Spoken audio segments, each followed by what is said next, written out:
Ya, haleluya. Haleluya.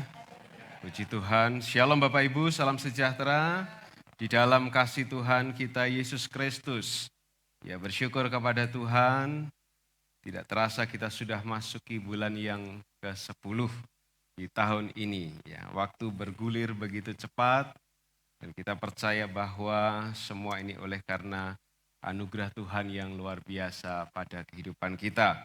Jika kita ada sampai hari ini, kita tahu bahwa ini adalah berkat Tuhan yang bisa kita nikmati di dalam kehidupan kita. Puji Tuhan. Hari ini saya akan ajak Bapak Ibu untuk lihat satu tema dengan judul Haruskah menjadi teladan? Haruskah menjadi teladan? Ya. Bapak Ibu dikasih Tuhan,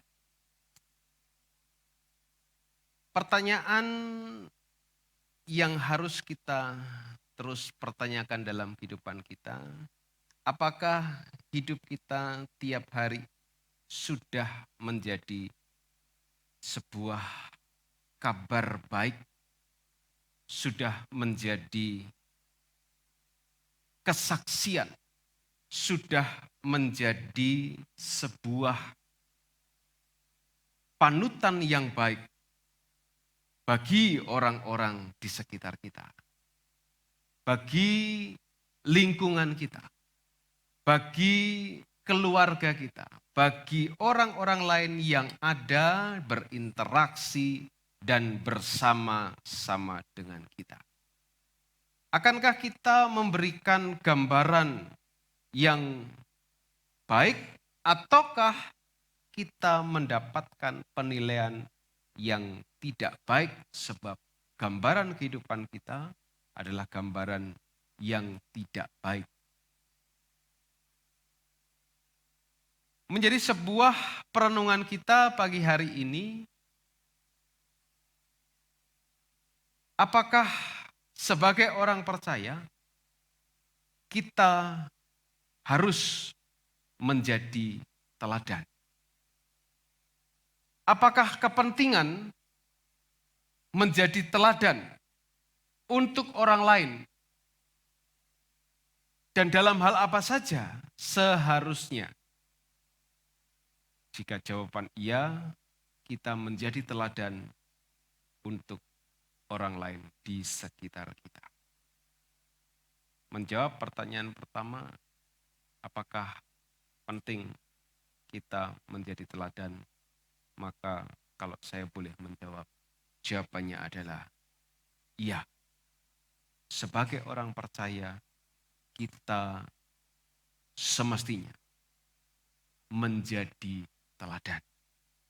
Karena orang percaya telah meneladani teladan hidup yang sangat baik, yaitu pertama, Yesus Kristus ketika dia menjadi manusia. Dan yang kedua adalah teladan dari orang-orang percaya, rasul-rasul, cara hidup jemaat mula-mula, dan bapak-bapak gereja, dan orang-orang percaya yang terus mau menjadi kabar baik bagi dunia ini. Maka sangat penting bagi setiap orang percaya untuk menaruh dalam hidupnya pemikiran bahwa apa yang kita perbuat harus menjadi sebuah contoh yang baik, menjadi sebuah teladan yang baik, setidaknya bagi orang-orang yang ada di dalam keluarga kita, lingkungan di sekitar kita, dan bahkan mungkin di era media sosial ini jadi teladan bagi banyak orang dimanapun yang bisa melihat setiap aksi kita yang kita abadikan dan kita tempatkan di media sosial tersebut.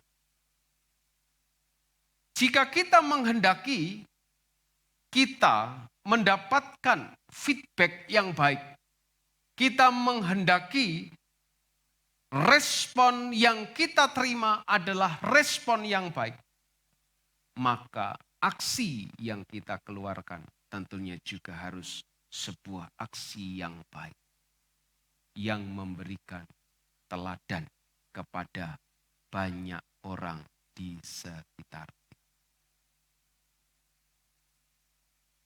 Mengawali ayat pagi hari ini, haruskah menjadi teladan?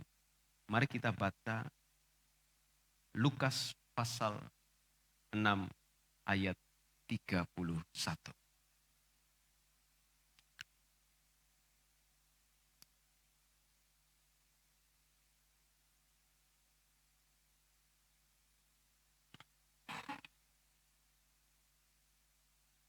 Injil Lukas pasal 6 ayat 31, firman Tuhan dikatakan demikian.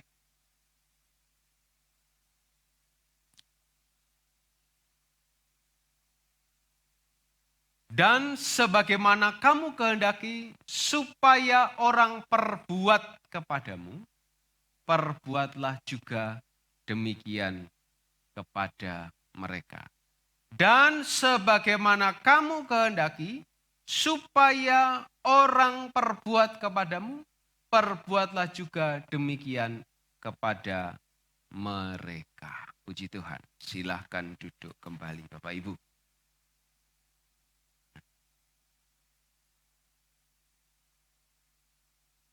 Haruskah menjadi teladan? Jawabannya adalah ya. Mengapa harus menjadi teladan?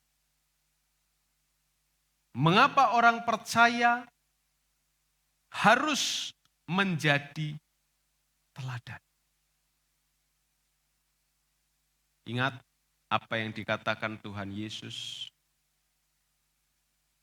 bahwa kita ini adalah garam dan terang dunia. Garam dan terang dunia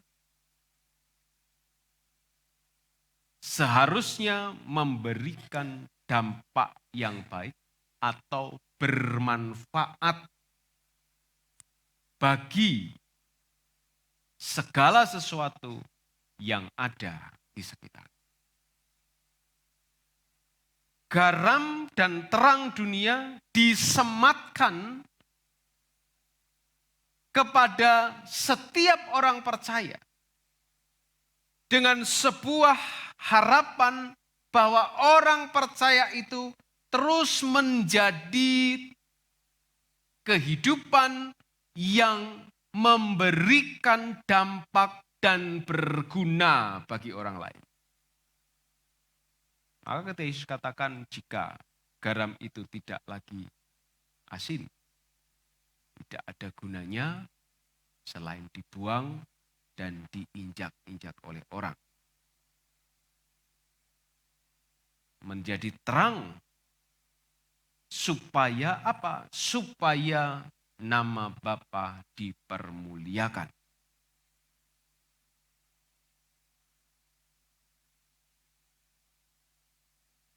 Setiap kehidupan orang percaya yang menghidupi predikat sebagai garam dan terang, maka kehidupannya menjadi teladan bagi banyak orang. Menjadi contoh yang baik.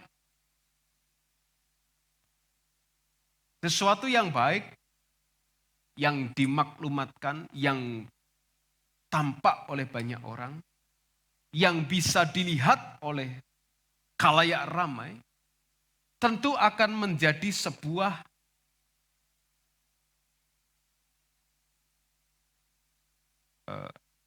dorongan positif, menjadi sebuah semangat yang mempengaruhi orang yang melihat ataupun yang mendengarkan dan kemudian mencari kebenaran tentang berita tersebut dan akhirnya akan belajar pula untuk melakukan seperti hal baik yang dia dengarkan untuk dilakukan tersebut. Menjadi anak Tuhan yang berguna, menjadi anak Tuhan yang menjadi berkat bagi orang lain, menjadi anak Tuhan yang menampilkan keteladanan yang baik, sebab dia juga meneladani yang baik. Yesus memberikan teladan-teladan yang baik bagi kita sebagai orang percaya. Paulus pun berkata, ikutilah teladanku dan juga orang-orang yang hidup dalam kebenaran. Maka, haruskah orang percaya menjadi teladan? Ya, harus. Setiap orang percaya harus menjadi teladan. Tentu, teladan ini adalah teladan yang baik. Teladan yang memberi manfaat. Teladan yang memuliakan Bapa kita di surga. Sebab ada teladan-teladan yang tidak baik. Ada contoh-contoh hidup yang tidak baik. Ada banyak contoh-contoh hidup yang tidak memuliakan Bapa di surga. Ditampilkan, dilakukan, dikerjakan oleh anak-anak Tuhan.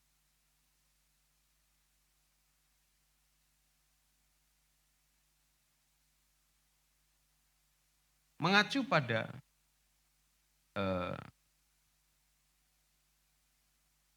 kitab Lukas pasal yang ke-6 ini. Pada waktu Yesus katakan, sebagaimana kamu kehendaki supaya orang perbuat kepadamu, perbuatlah juga demikian kepada mereka. Menarik kita untuk menyimak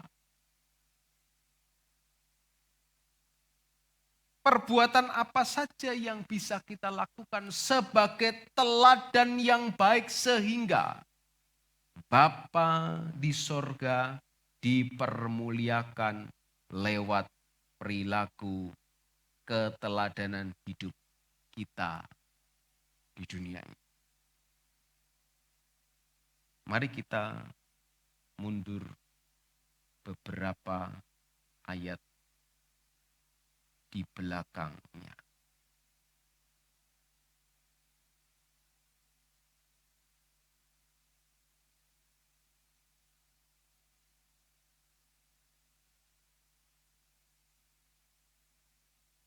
Kita baca ayat 27, pasal yang sama.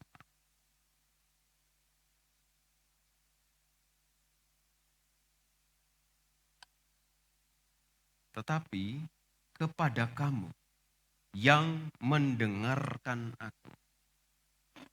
Jadi konteks ini straight, langsung ditujukan kepada yang mendengarkan Yesus.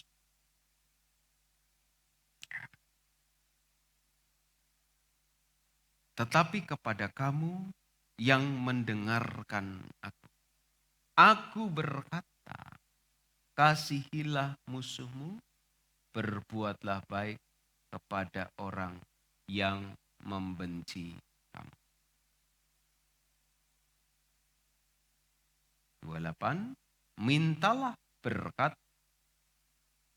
bagi orang yang mengutuk kamu. Berdoalah bagi orang yang mencaci kamu.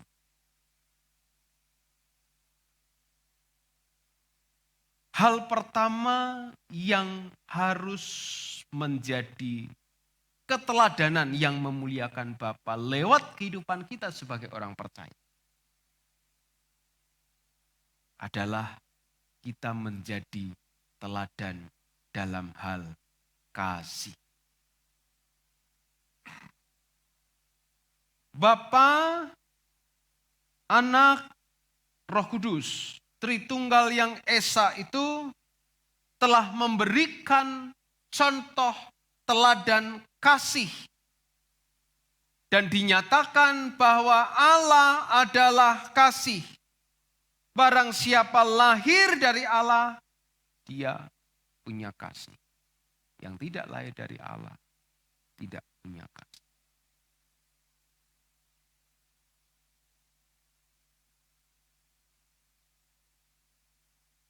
Maka dikatakan, kamu yang mendengar aku, setiap orang yang dengar perkataan Yesus, yang dengarkan Yesus, yang dengarkan suara Yesus,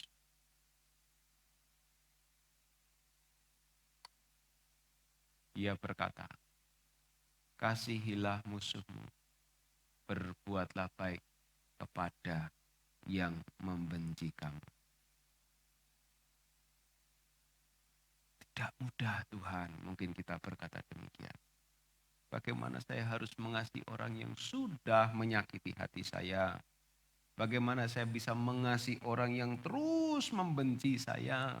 Bagaimana saya bisa mengasihi orang yang terus mengintimidasi, yang terus menyatakan yang buruk atau melakukan hal yang tidak baik pada kehidupan saya? Bagaimana bisa?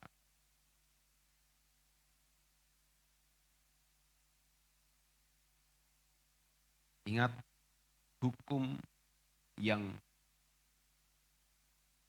kedua, yang sama dengan hukum yang terutama yang diberikan Tuhan. Ketika ada yang bertanya, orang Farisi bertanya kepada Yesus. Seorang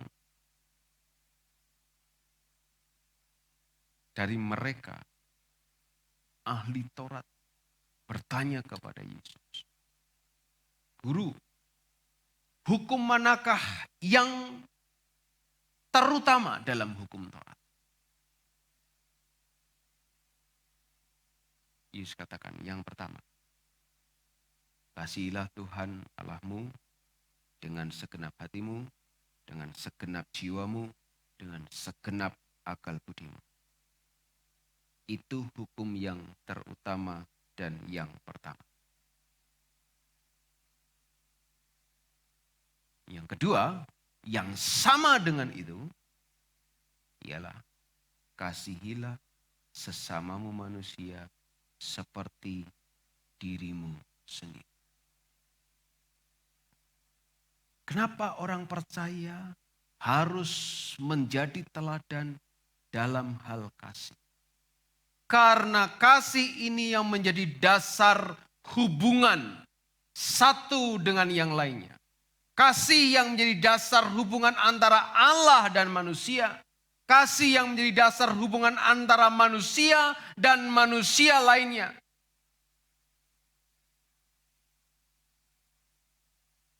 Kasih dari Allah kepada kita tidak memandang kita sebagai orang-orang yang berdosa, orang-orang yang penuh dengan kesalahan, orang-orang yang penuh dengan ketidakberesan dalam hidup.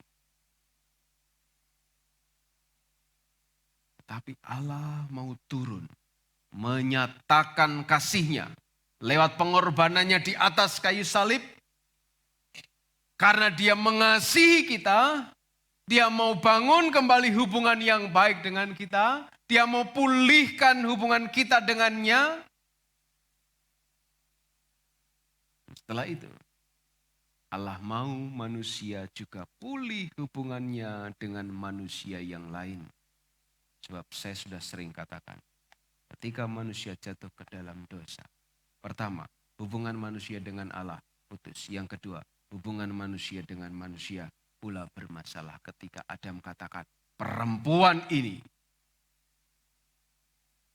yang kau taruh membuat aku makan buah. Ada masalah antara manusia dengan manusia. Terjadi permusuhan. Maka Yesus katakan, kamu yang mendengarkan aku berkata kepadamu, kasihilah musuhmu. Berbuatlah baik kepada orang yang membenci kamu. Mintalah berkat bagi orang yang mengutuk kamu.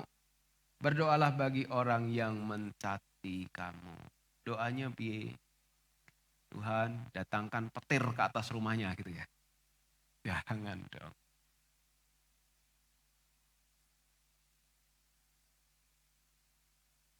Mungkin kita bisa mengambil doa seperti Tuhan. Ampunilah dia Tuhan. Karena dia gak mengerti apa yang dia lakukan.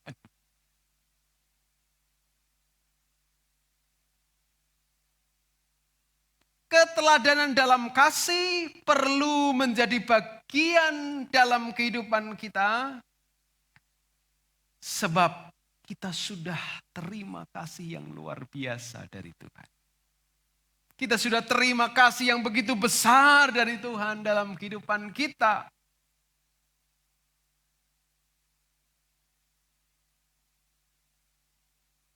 Yesus kasih sebuah perumpamaan. Ada seorang yang terjerat hutang kepada seorang tuan.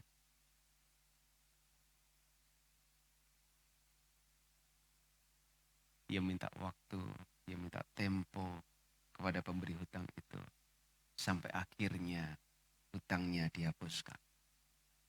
Begitu dia berjalan keluar, dia melihat orang lain yang berhutang kepadanya. Dia maki-maki, dia marah-marah, bahkan menyeret orang yang berhutang kepadanya. Dibawa ke dalam keadaan yang tidak menyenangkan. Sang tuan yang sudah mengampuni dia, membebaskan dia dari hutang yang mendengar dan berkata, seret orang itu. Itu kan dalam keadaan yang paling mengerikan. Kita sudah terima kasih dari Tuhan yang luar biasa.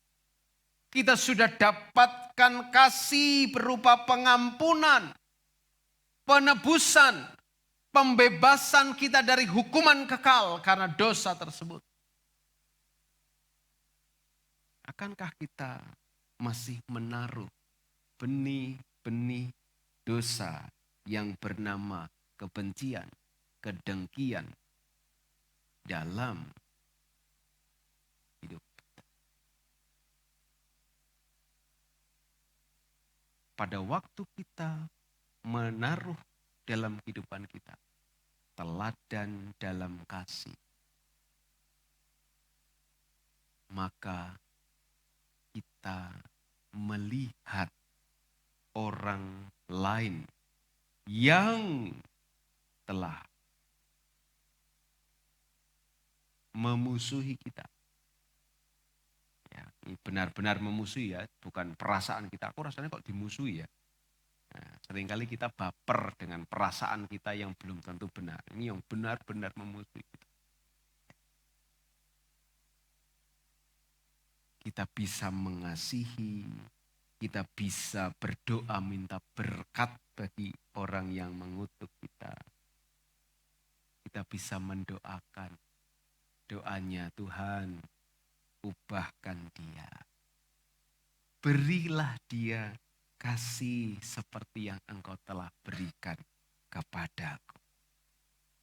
Supaya ketika orang itu terima kasih dari Tuhan, dia juga akan bisa menjadi orang yang percaya dan mengasihi.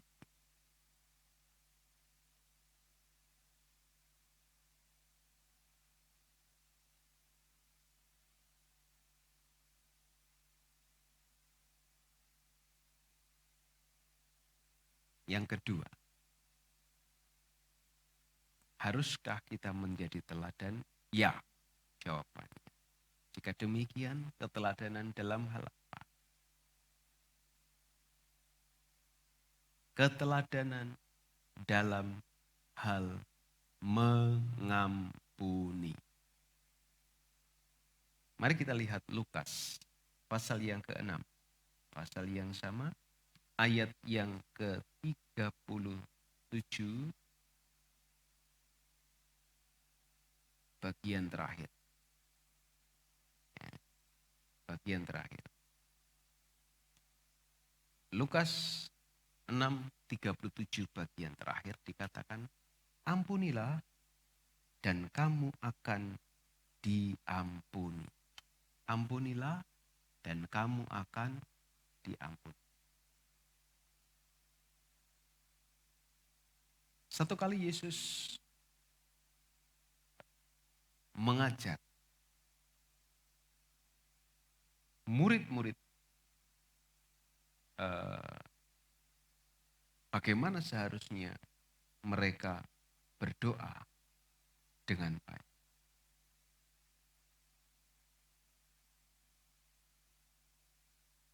Maka dia ajarkan doa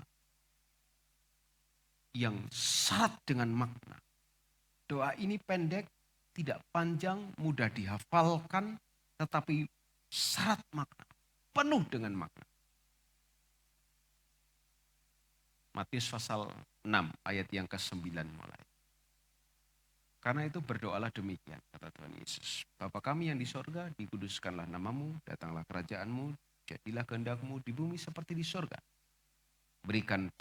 Berikanlah kami pada hari ini makanan kami yang secukupnya. 12. Dan ampunilah kami akan kesalahan kami, seperti kami juga mengampuni orang yang bersalah kepada kami. Dan janganlah membawa kami dalam bentuk cobaan, tapi lepaskanlah kami daripada yang jahat, karena Engkau yang punya kerajaan, kuasa, kemuliaan sampai selama-lamanya. Tuhan ajarkan doa ini. Ampunilah kami akan kesalahan kami, seperti kami juga mengampuni orang yang bersalah kami. Mana yang lebih dulu? Mengampuni atau diampuni? Halo, mana yang lebih dulu? Mengampuni atau diampuni? Mengampuni dulu.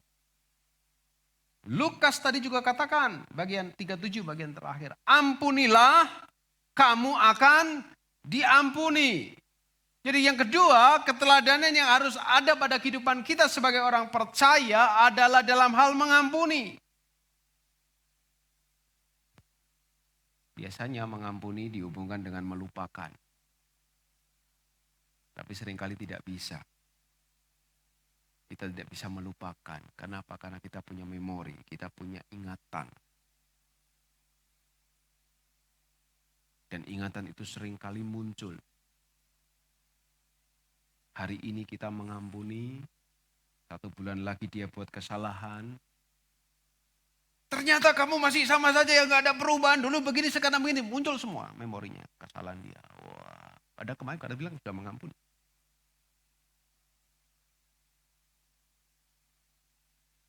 Mengampuni dan melupakan, ini sebuah proses yang luar biasa. Yang bisa dikembangkan dalam kehidupan orang percaya. Kita tidak mungkin bisa melupakan satu peristiwa yang mungkin menggores, yang mungkin menyakitkan, yang mungkin membuat kita terpukul luar biasa.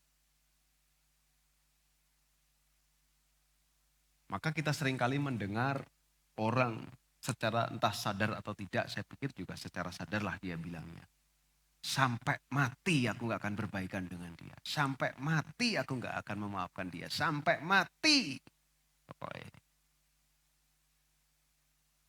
Gak mau aku ketemu dia. Dilalah di sorga ketemu dia. Waduh, anak kasih tahu aku gak mau sorga aku. Ada dia kok. Gak mau aku. Susah jadi. Kita memang tidak bisa melupakan Bapak Ibu. Ada peristiwa yang menyakitkan hati kita. Yang membuat kita terluka. Yang membuat kita marah. Yang membuat kita tersakiti. Yang membuat kita tidak bisa untuk mungkin meneruskan persahabatan, pertemanan atau apalah itu. Kita tidak bisa dengan mudah melupakan. Tetapi yang luar biasa, ketika ada teladan pengampunan yang ada pada kehidupan kita. Tiap kali kita ingat peristiwa itu, Yang keluar bukan rasa sakit hati, yang keluar bukan rasa benci, yang keluar bukan rasa dengki, yang keluar bukan makian, umpatan dalam kehidupan kita di hati mungkin karena gak berani keluar di mulut ini. Tapi yang keluar adalah pengampunan. Iya, dia pernah menyakitiku. Iya, dia pernah membuat aku tidak nyaman. Iya, dia pernah berbuat salah kepadaku. Tapi aku mengampuni dia.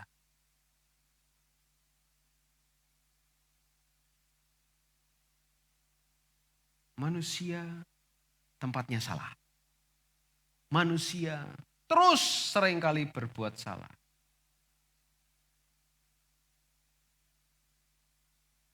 Tuhan kasih teladan pengampunan kepada kita. Sehingga hubungan manusia dengan Allah dipulihkan.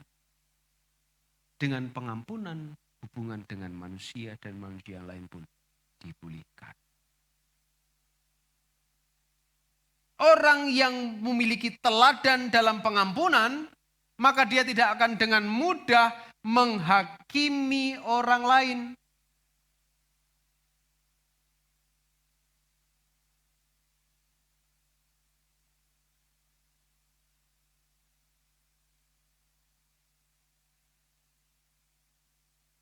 Karena dia akan menelisik lebih jauh. Akan melihat lebih luas. Sebuah sudut pandang akan satu peristiwa yang mungkin berkenaan dengan dirinya, dengan hubungannya dengan orang lain dan sebagainya. Maka ini rangkaian yang tidak terlepaskan. Teladan kasih dan pengampunan tidak terlepaskan.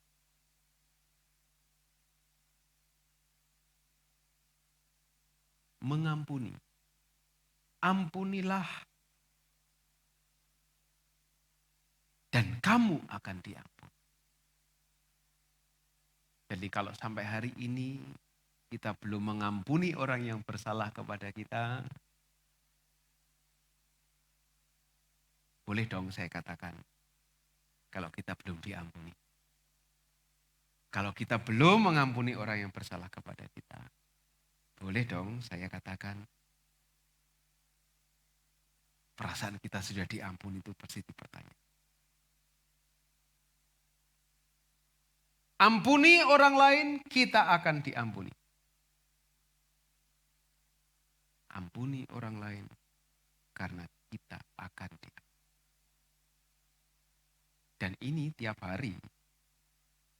Karena tiap hari kita mungkin bertemu dengan situasi dan kondisi yang membuat kita kecewa, yang membuat kita sakit hati, yang membuat kita memiliki perasaan tidak enak. Tuhan katakan, kesusahan sehari cukuplah sehari. Jangan sampai matahari terbenam belum beres. Bereskan sebelum berganti hari. Kenapa? Ya, renungkan baik-baik. Harus beres sebelum berganti hari. Ya, kalau belum beres, hari itu belum beres, kemudian tidur, dan Tuhan katakan balik, mau tak bawa kemana mungkin ya, dalam bahasa saya, maafkan bahasa saya ini. Kamu mau tak bawa kemana? Oh, saya maunya ke surga dong Tuhan. Begitu sampai di surga, ketemu dengan orang yang benci tadi, saya bilang, ada dia Tuhan, semua aku, nggak mau saya. Loh, katanya mau tak surga tadi. Enggak ketemu itu. Itu orang yang sudah menyakiti hati saya itu. Aku enggak mau. Nah, makanya dibereskan sebelum berganti hari. Begitu tidur kan kita enggak tahu.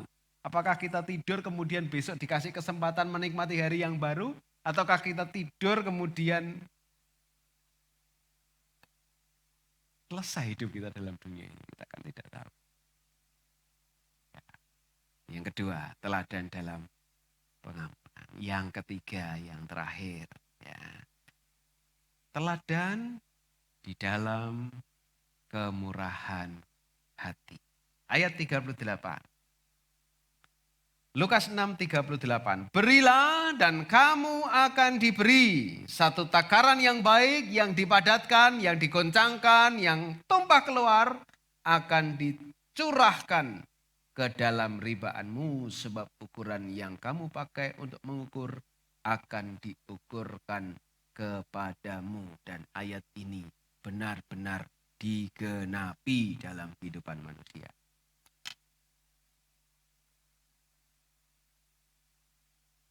Baik orang yang tidak percaya maupun orang yang percaya kepada Tuhan menggenapi ayat ini.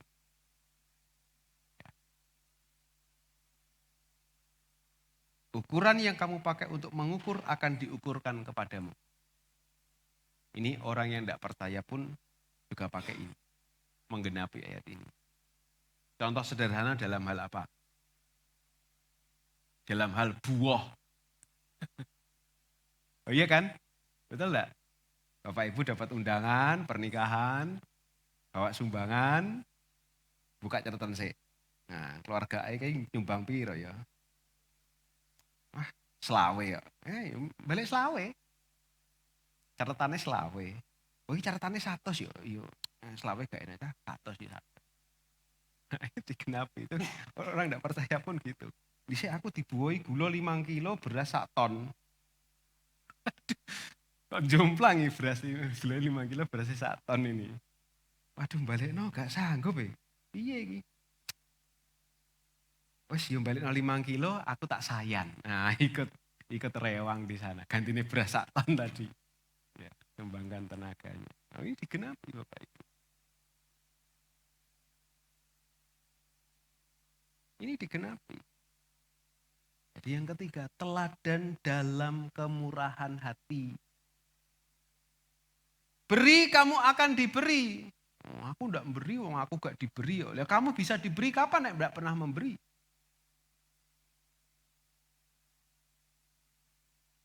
Kapan kita akan menuai kalau enggak pernah menabur? Apa yang kita tabur itu akan kita tuai. Takarannya elek, taburannya elek, tuainya juga elek. Maka dikatakan,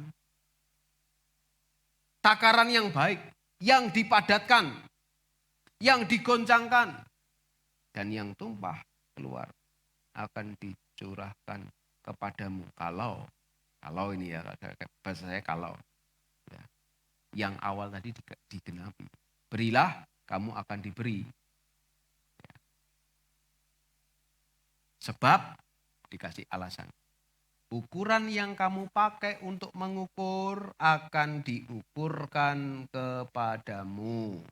Ini tidak hanya bicara tentang apa yang kita berikan kepada Tuhan, tapi juga apa yang kita berikan kepada orang-orang lain. Kalau kepada Tuhan pasti berlipat ganda, lebih banyak. Saudara nanam tanaman, ya, sudah lihat petani-petani itu tanam jagung 1 titik itu berapa butir itu, ya. Mungkin paling banyak, saya kurang tahu, paham ya, mungkin ya 5 gitu ya, truk 5 gitu. 5, tapi begitu keluar sekarang kan ada yang 2 tongkol gitu ya. 1 tongkol itu isinya berapa itu? Berapa butir sudah? Berlipat ganda. Kalau kepada orang lain ya tadi yang saya katakan tadi, ya, pokpeh gitu ya. 0-0. Selawe balik selawe, 100 balik 100, 1 ton balik 1 ton, misalkan gitu. Misalkan gitu. Takaran yang baik akan diberikan sesuai dengan apa yang kita takarkan untuk orang lain.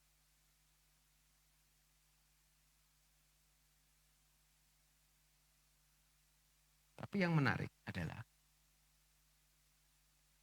teladan dalam kemurahan hati itu tidak flat 0-0. Nah, kenapa tidak flat 0-0? Begini. Kalau kita hanya melakukan sebuah hal yang sama persis dengan yang dilakukan oleh orang lain kepada kita. Dalam hal kebaikan ya tentunya. Apa bedanya kita? Tidak ada lebih-lebihnya kita dengan orang lain. Tidak ada lebih-lebihnya. Aku disenyumin, aku tak balas senyum. Aku diberi sesuatu, tak balas sesuatu. Ya apa lebihnya? Tapi teladan dalam kemurahan itu tidak nol-nol. Tetapi sesuai dengan kadar kapasitas masing-masing. Kapasitas masing-masing. Mohon maaf. Saya pakai analogi yang mungkin sedikit tidak enak. Yang kaya diundang sama yang kurang kaya. Atau saya balik dulu. Yang kurang kaya diundang sama yang kaya. Ya kayak tadi ya, buah tadi lah ya. Kemudian yang kaya ini kasih 1 ton beras. Anak yang kurang kaya ini memaksakan diri untuk kasih 1 ton beras. Remuk, bulung tikar. Gitu. Tak omong-omongnya kadol. Tapi ada kapasitas. Nah yang kaya ketika mengundang yang kurang kaya nek terima sesuatu yang mungkin dulu dhisik kayak tak sumbang sakmene kok metune sakmene, ya jangan marah. Karena memang kapasitasnya yang menyumbang itu, yang kita undang itu segitu. Tidak boleh marah. Itu namanya kemurahan. Kalau kita mau ukur-ukuran seperti itu, ya, harus sama. Apa sekarang yang saya mau katakan? Yang bisa kita balas dari apa yang sudah kita terima dari Tuhan dalam kehidupan kita. Harta kekayaan kita mau kita balas untuk kasih Tuhan pada kita. Kemurahan hati Tuhan tidak akan bisa. Tetapi Tuhan tetap terima kita dengan segala keadaan kita ketika kita datang kepada Tuhan. Memberikan seluruh kehidupan kita kepada Tuhan. Menyerahkan hidup kita kepada Tuhan. Tuhan terima apa adanya. Karena Tuhan tidak mengukur equal, kosong-kosong. Tetapi Tuhan ukur kemampuan kita.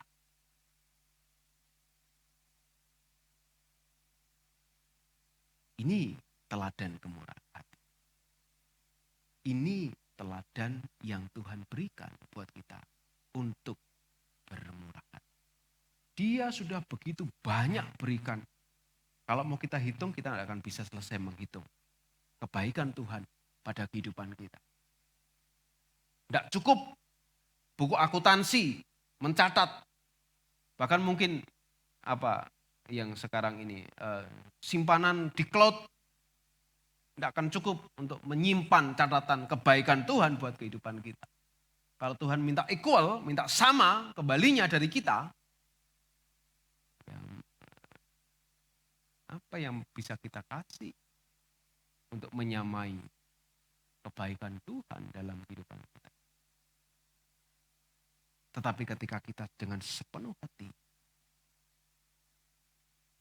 membalas kebaikan Tuhan dengan kapasitas kita,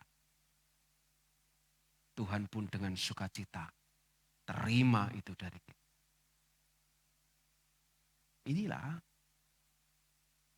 takaran yang baik akan diberikan kepada kita. Ukuran yang kita pakai akan diukurkan kepadamu dalam hubungan kita dengan Tuhan.